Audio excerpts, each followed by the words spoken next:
ओम नमो भगवते वासुदेवाय नमो नमः। जय श्री कृष्णा। ओम नमः शिवाय। आप सभी को कार्तिक मास की अत्यंत हार्दिक शुभकामनाएं। आज की वीडियो में हम सभी कार्तिक मास महात्म्य की कथा के 11वें अध्याय का श्रवण करेंगे।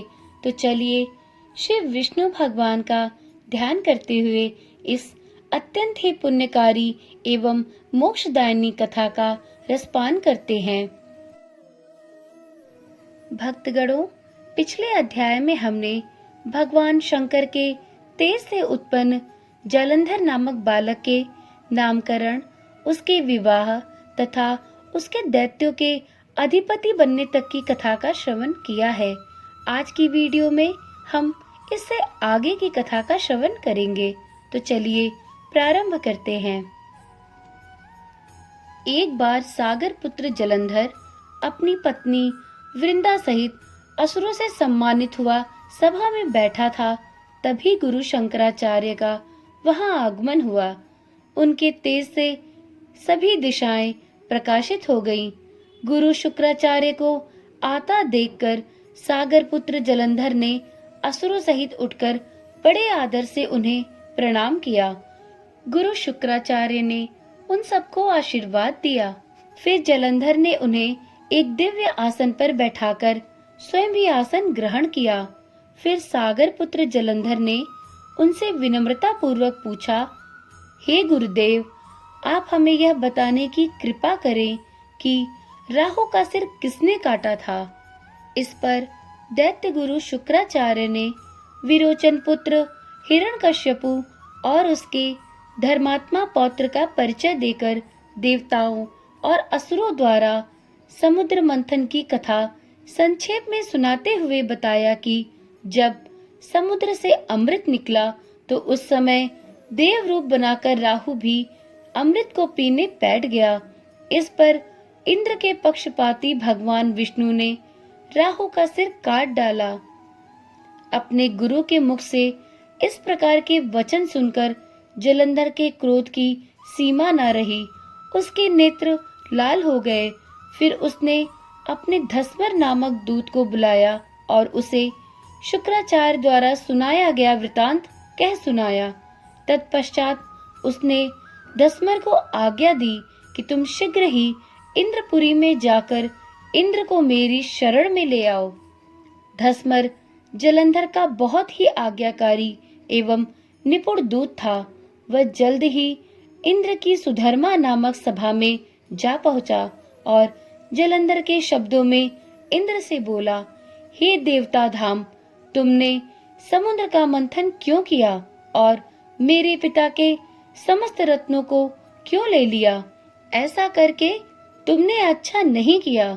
यदि तू अपना भला चाहता है तो उन सब रत्नों एवं देवताओं सहित मेरी शरण में आ जाओ, अन्यथा मैं तेरे राज्य का ध्वंस कर दूंगा। इसमें कुछ भी मिथ्या नहीं है। इंद्र बहुत विस्मित हुए और कहने लगे, पहले मेरे भय से सागर ने सब पर्वतों को अपनी कुशी में क्यों स्थान दिया और उसने मेरे शत्रु दैत्यों की क्यों रक्षा की। इसी कारण मैंने उनके सब रत्न हरण कर लिए। मेरा द्रोही सुखी नहीं रह सकता, इसमें कोई भी संदेह नहीं। इंद्र की ऐसी बात सुनकर वह दूत शीघ्र ही जलंधर के पास आया और उससे सब बातें कह सुनाई। उसे सुनते ही वह दैत्य मारे क्रोध के अपने ओष्ठ फड़फड़ाने लगा और देवताओं पर विजय प्राप्त करने के लिए उसने उद्योग आरंभ किया। फिर तो सब दिशाओं पाताल से करोड़ों करोड़ों दैत्य उसके पास आने लगे।